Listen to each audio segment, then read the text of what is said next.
အားလုံးပဲမင်္ဂလာပါဒီနေ့ရှင်းလင်းတင်ပြချက်လေးမှာတော့ကျွန်တော်တို့ယင်းနှီးပြီးသားစစ်တဲ့တာမန်တူတဲ့ပုံဆွဲတဲ့အဆင့်ကနေအချက်လက်တွေအကုန်လုံးအခြေအဆက်မိမိပါဝင်နေတဲ့ parametric building database စနစ်ကြီးတစ်ခုကိုဘယ်လိုစီမံခန့်ခွဲမလဲဆိုတဲ့စိတ်ဝင်စားစရာအကြောင်းအရာလေးကိုလေ့လာသွားကြမယ်။တကယ့်ကိုခေတ်သစ်အမည်တစ်ခုကိုကူပြောင်းသွားမယ့်အပိုင်းပေါ့။ကဲဒီတော့အသေးစိတ်မသွားခင်ဘာတွေပါမလဲဆိုတာအကြံဖင်းလေးကြည့်လိုက်ရအောင် Revit ရဲ့စွမ်းဆောင်ရည်တွေ file မျိုးစားတွေ element တွေနဲ့ category တွေပြီးတော့ family တွေအကြောင်းနောက်ဆုံး type နဲ့ instant ဘာကွာလဲဆိုတာလေးကိုအကြီးကနေအသေးစိတ်အဆင့်ဆင့်သွားကြပါမယ်ပထမဆုံးအနေနဲ့ Revit ရဲ့တကယ်စွမ်းဆောင်ရည်ကဘာလဲဆိုတာကနေစလိုက်ကြရအောင် file တစ်ခုထဲမှာ database တစ်ခုလုံးရှိနေတယ်ဆိုတဲ့အကြောင်းပေါ့ဒီနေရာမှာအရေးကြီးဆုံးအချက်က Revit ဟာတာမန်ပုံဆွဲတဲ့ software လေးတစ်မဟုတ်ဘူးဆိုတာပါပဲသူကအပြည့်စုံဆုံး PIM စနစ်တစ်ခုပါဆိုလိုတာကဒီနေရာမှာပြင်လိုက်တာနဲ့ဆက်ဆက်နေတဲ့နေရာတွေအကုန်လုံးအလိုလျောက်ပြောင်းသွားမယ်ဆိုတဲ့အယူအဆပဲဖြစ်ပါတယ်အရင်ခက်စနစ်တွေတုန်းကလို့ဒီနေရာပြင်ပြီးရန်ကျင်တဲ့နေရာတွေလိုက်ရှာပြင်ရတဲ့ဒုက္ခကနေလုံးဝကင်းဝေးသွားပြီပေါ့စဉ်းစားကြည့်ပါ plan ပုံမှာပြင်ပေါက်တစ်ခုကိုဖျက်လိုက်တာနဲ့ elevation မှာရော 3D ပုံမှာပါချက်ချင်းအလိုလျောက်ပြောင်းသွားမှာဖြစ်ပါတယ်တကယ်ကိုမိုက်တယ်နော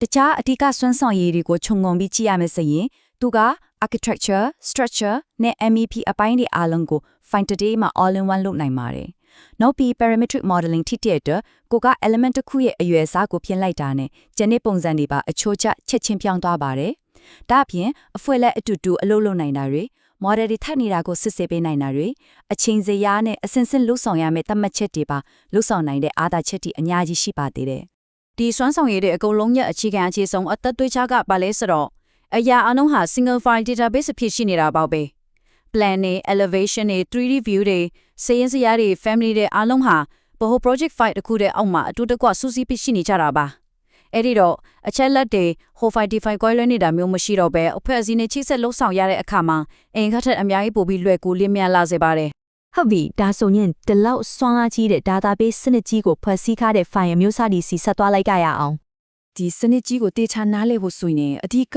file မျိုးစား၄မျိုးကိုကွဲကွဲပြားပြားမှတ်ထားဖို့တော့လိုပါမယ်။ကိုရီ model တွေဆွဲမဲ့အဓိက project file ကို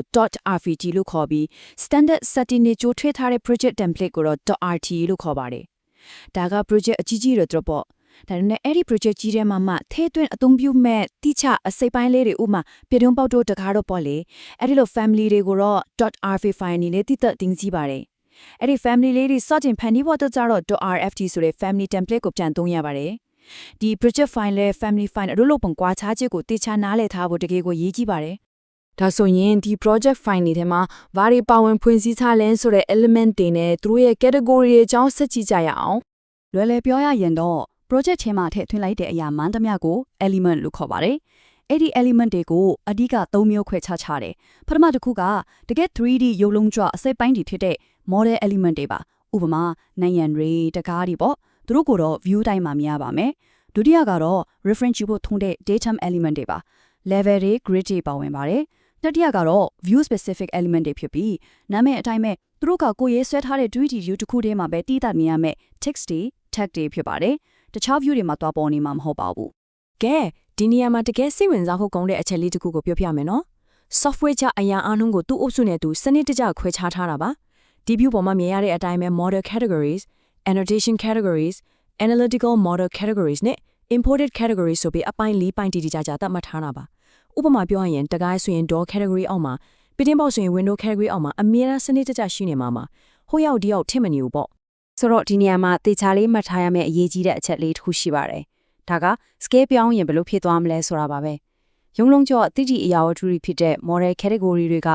scale ကြီးလာတာနဲ့မြပုံမှာတေးသွားတတ်ပါတယ်။သူကအချိုးချပြီးပြောင်းသွားတာကိုဒါပေမဲ့စာသားတွေအတိုင်းအတာ dimension တွေလို့ annotation category တွေကြတော့အဲ့လိုမဟုတ်ဘူး။ scale ဘယ်လိုပဲပြောင်းသူ့ရဲ့မူလအရွယ်စားတိုင်းပုံဒီဆက်ရှိနေမှာပါ။ဥပမာ 5mm စာလုံးဆိုရင် 5mm တိုင်းပဲဆက်နေမှာဖြစ်ပါတယ်။ကွဲပြားသွားပုံလေးကသူတို့စိတ်ဝင်စားစရာကောင်းတယ်မဟုတ်လား။ကဲ category တွေအကြောင်းကြီးသွားပြီဆိုတော့နောက်တစ်ဆင့်ဖြစ်တဲ့ Revit family တွေအကြောင်းကိုပိုပြီးအသေးစိတ်လေ့လာကြည့်ကြအောင်။ဒီ category တွေနဲ့ family တွေဘယ်လိုစပ်ပြီးတိစောက်ထားလဲဆိုတာကြည့်ရအောင် category တစ်ခုအောက်မှာရှိတဲ့ family လို့ခေါ်တဲ့အစိပ်ပိုင်းအုပ်စုတွေကိုနောက်ထပ်၃မျိုးထပ်ခွဲထားပါတယ်ပထမတစ်ခုက system family တွေပါသူတို့က software ထဲမှာအဖေပါပေးတာမို့ဖြတ်ပြလို့ရပါဘူးဥပမာနိုင်ရန်နေချမ်းပြင်တွေပေါ့ဒုတိယကတော့ ludibel family တွေပါ သူတို့ကတော့ကိုယ်တိုင်လွတ်လွတ်လပ်လပ်ဖန်တီးနိုင်တဲ့အပြင်ကနေတီချဖိုင်အနေနဲ့လည်းထည့်သွင်းနိုင်ပါတယ်ပြတင်းပေါက်တွေတကားတွေပရိချီပေါက်ကတွေအားလုံးကဒီမျိုးစားထက်ပါပါတယ်တတိယတစ်မျိုးဖြစ်တဲ့ in place family ကတော့အဲ့ဒီ project တစ်ခုရဲ့အသက်ပဲတီးတန့်အန်ကိုက်ဖန်တီးရတဲ့အစိပ်ပိုင်းတွေဖြစ်ပါတယ်တခြား project ကိုယူသုံးဖို့မရည်ရွယ်ဘူးပေါ့လေအခုဆိုရင်ကျွန်တော်တို့အသေးစိတ်ဆုံးအဆင့်ကိုရောက်လာပါပြီဒါကတော့ type နဲ့ instant နိုင်ရှင်းချက်ပဲဖြစ်ပါတယ်ဒီပုံလေးကတော့တကယ့်ကိုအရေးကြီးဆုံးအဆင့်ဆင့်ဖွဲ့စည်းပုံကြီးကိုရှင်းရှင်းလင်းလင်းပြသထားတာပါ software ကိုသုံးမဲ့သူတိုင်းမထစ်မနေသဘောပေါက်ထားရမယ့်ရွှေသောချက်လေးလိုတောင်ပြောလို့ရပါတယ်အပိုဆုံးမှာကျေးပြတ်တဲ့ category အနေနဲ့ဥပမာတိုင်းများဆိုတာရှိမယ်အဲ့ဒီကနေမှအောက်ကိုတဆင့်ဆင့်လိုက်ရင်အဝိုင်းလားထောက်မှန်ဆက်သူကလားဆိုတဲ့ family တွေထပ်ကွဲသွားပါတယ်အဲ့ဒီ family အောက်မှာမှတခါ 450mm လား 600mm လားဆိုပြီးအတိအကျအတိုင်းအတာတွေသတ်မှတ်ထားတဲ့ type ဆိုပြီးအဆင့်ဆင့်ဆင်းသွားတာကိုတွေ့ရမှာပါဒီတော့အဲ့ဒီ type ဒီ instance ဒီကိုပြင်မယ်ဆိုရင်တော့ဘာတွေခွာခြားသွားမလဲ instance property နဲ့ type property တို့ရဲ့ခွာခြားချက်ကတကယ်ကိုကြီးမားပါတယ်ကိုက instance property ကိုပြင်မယ်ဆိုရင်ကိုရွေးချယ်ထားတဲ့အရာဝတ္ထုတစ်ခုထဲမှာပဲပြောင်းလဲဖြစ်သွားမှာပါဥပမာတကားတစ်ပေါက်တည်းကိုပဲအရွယ်စားပြောင်းလိုက်တာမျိုးပေါ့ဒါပေမဲ့အဲ့ဒီလိုမဟုတ်ပဲ type property ထဲဝင်ပြီးပြင်လဲမယ်ဆိုရင်တော့အဲ့ဒီ database ကြီးတစ်ခုလုံးမှာအသုံးပြုထားတဲ့တူရည်တဲ့ family အားလုံးတကယ်နဲ့အလိုအလျောက်ပြောင်းလဲသွားမှာဖြစ်ပါတယ်တခုပြင်လိုက်တာနဲ့တစ်ဆောင်လုံးကြီးလုံးမှာရှိတဲ့တကားတွေအကုန်ပြောင်းသွားတဲ့သဘောပါပဲကဲအားလုံးကိုခြုံငုံပြီးနောက်ဆုံးမယ်နဲ့ဒီမေခွန်းလေးကိုစဉ်းစားကြည့်စေချင်ပါတယ်type parameter သေးလေးတစ်ခုကိုပြင်ဆင်လိုက်ရုံနဲ့ကြီးမားလာရဲ့ project database ကြီးတစ်ခုလုံးမှာရှိတဲ့တူညီတဲ့အစီပိုင်းတွေအားလုံးကိုချက်ချင်းပြောင်းလဲသွားစေနိုင်တယ်ဆိုတော့ဒါဟာ architectural engineering နဲ့ construction လုပ်ငန်းခွင်ကြီးတစ်ခုလုံးအတွက်အချိန်ကုန်သက်သာမှုကိုဘယ်လောက်အထိအမခံပြောင်းလဲပေးနိုင်မလဲဆိုတာပါပဲဒီ parametric အဆင့်ဆင့်ဖွဲ့စည်းပုံကိုသာကျွမ်းကျင်စွာသဘောပေါက်ပြီးအသုံးချနိုင်မယ်ဆိုရင်လုပ်ငန်းခွင်ဟာတကယ်ကိုထိရောက်မြန်ဆန်လာမှာသိကြပါပဲဒီအကြောင်းအရာလေးကအားလုံးအတွက်အကျိုးရှိမယ်လို့မျှော်လင့်ပါတယ်